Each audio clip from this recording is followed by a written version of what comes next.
Greetings, citizens, Justiguy has arrived. So the way Dragon Ball Super Episode 100 starts off, it just really left a bad taste in my mouth. You see, previous episodes had made it kind of a point, and I want to emphasize that there are quotations around the word point there, to highlight how Android 18 has changed, how she's kinder now, how she's more of a family gal, all that good stuff. So, naturally, how do we then start things off today after Krillin got knocked off, following a chain of events which began with him leaping off the edge of the ring to save her? Why, rather than going after Frost, really, rather than continuing any of the threads that the last episode left off, she's just chastising him along with Beerus and her brother, because that is so funny. In fact, let's just give a solid minute or so to talking about the newest event, even though the people having this conversation should realistically not even be able to hear each other across the supposed big battle that's going on.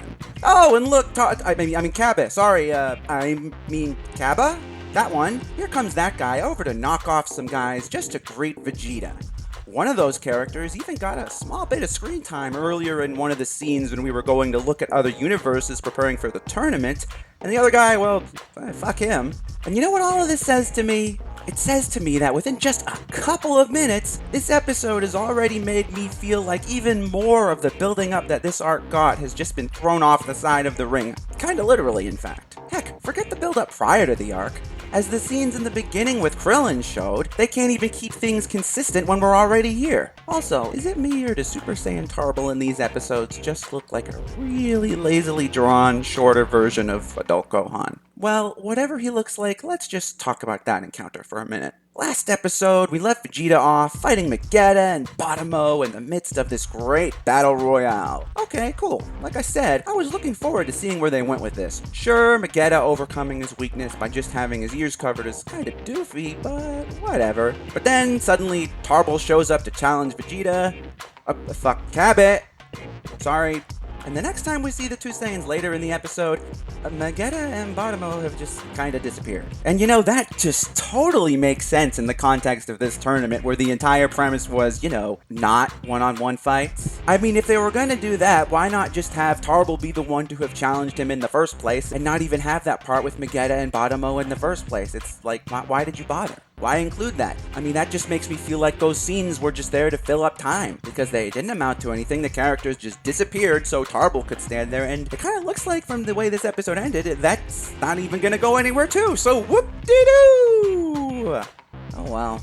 Meanwhile, our gal pal Saiyans from Universe 6 look like they're having a rough time. Oh, and by the way, let's just keep ignoring the whole no flying rule for these scenes, because what that really meant was that you can take really, really long jumps, move in the air really, really fast, and basically do anything you want as long as you remember to land every so often. Like, basically just how most fights in the series are most of the time. Seriously though, it's like they introduced that rule to justify Master Roshi coming over other characters and include all these strategy scenes beforehand. Yet, in practice, all that's led to so far is a bunch of our team standing off together on the side doing nothing for a few episodes so they're out of the way. And even then, it's not like they even needed to do that. Most of the characters on our team, even the ones that are supposedly out and about, weren't even in this episode except for a couple of seconds. But again, really, the flying thing, Caulifla's jumps this episode alone should have had her thrown out, unless gravity in her universe just works really conveniently like that. Now, all of that said, at long last, this episode actually did show me some light in the middle of this seemingly pitch black tunnel that is the Tournament of Power. See, Caulifla and Kale going up against Goku, that was actually kinda great. Those bits with them, they fit their characters, and the idea of the two of them potentially learning from Goku,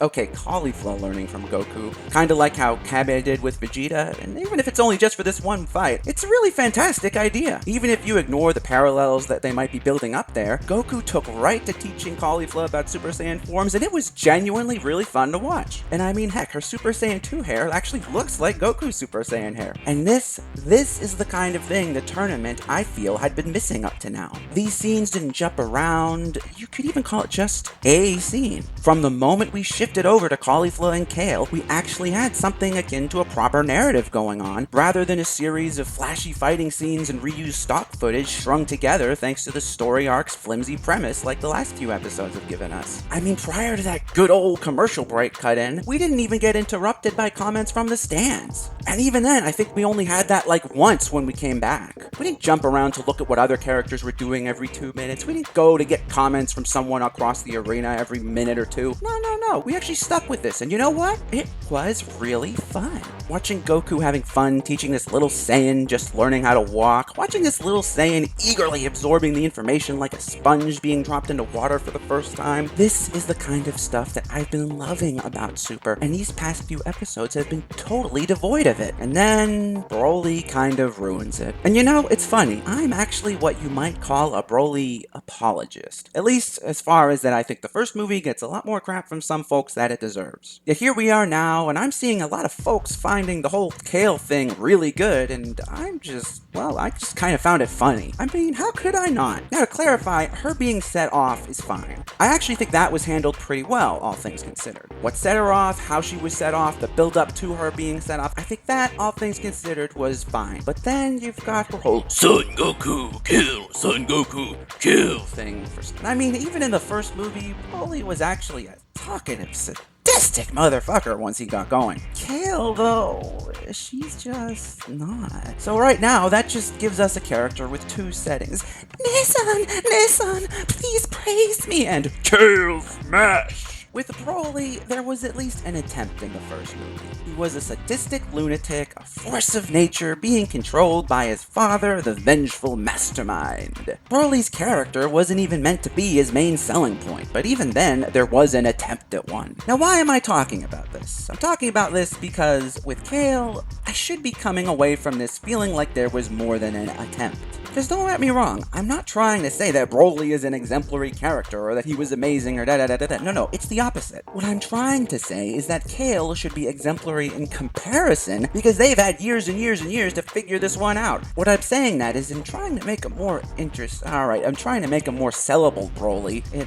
kind of feels like we just got a more boring one. Right now, my hope is the fact that she's in a show rather than a movie means they're gonna develop her past this, but I don't know. Right now, we can only speculate. There's also Vegeta's whole, is she a true Saiyan line, which they really didn't need to add at all, and I mean, hopefully that doesn't go anywhere, but we'll see. I don't know. There's also probably a whole discussion to be had about the fact that the thing that sets her off is, if history means anything, a girl who is probably fated to just end up hitched to Kabe, but that's for another day. For now, let's just talk about the fight itself. Cause see, this was where a lot of the funny came from for me. It had a lot of doofy sound effects, and then a lot more of all the, hey, we're totally not flying, guys, going on. I mean, come on. I get that they were trying to recreate parts of the movie, but when random parts of the ring are just conveniently sticking up for the matching scenes while this girl is screaming and these stupid sound effects are going off, yeah, I'm gonna laugh. How could I not? However, all of that said, I want to go back and stress how I said Broly kind of ruins it. Also, the it being ruined was the scene, that is, with Goku and Caulifla, which I happen to be quite enjoying. Not the entire episode. Because, for better or for worse, Kale's transformation allowed things to continue being focused onto one story thread. And given what we've had to now in this tournament, it was still pretty good. For any of you citizens out there who might not have been feeling me when I unfairly came down on this story arc in some earlier videos, I implore you, compare the amount of time this episode cut away to other scenes to the amount of time they did that in previous episodes. Setting aside the fact that very little about this episode really justifies the format of the tournament, this is the kind of thing the tournament needs more of. Episodes focusing on and devoted to focused story threads and battles without constant interruptions, with time given to the new characters as well as the old. At the end of the day, even the Trio de Danger were treated like throwaway one-shot characters when all was said and done. And in the end, it does make it seem like scenes like this, with Kale being upset at being a bother, are the only real justification for this being this kind of tournament rather than a series of one-on-one battles, because they're sure not utilizing it in any meaningful way otherwise. But at least we got this. So what's next for the Tournament of Power? Will Hit lose to Jiren, as I've personally felt like will be the case since Jiren's name was uttered so long ago? Or will we get an interesting free-for-all between the three next week that actually uses the tournament's premise in an interesting and unique way? Ha ha ha ha ha ha ha ha. Well, who knows? Maybe. I can't say I know for sure. After all, I am just a guy. So citizens, how about you? Did you think episode 100 of Super was anything special? Did you think it was an improvement? Or did you think the quality, good or bad, was the same as in previous episodes? Let me know. I'd love to hear what you think. And if you want to keep up with more of my thoughts on Super, any of that good stuff, you know you can always do that, liking, subscribing, all that. And in any case, for now, my work here is done. So until next time, this is Fan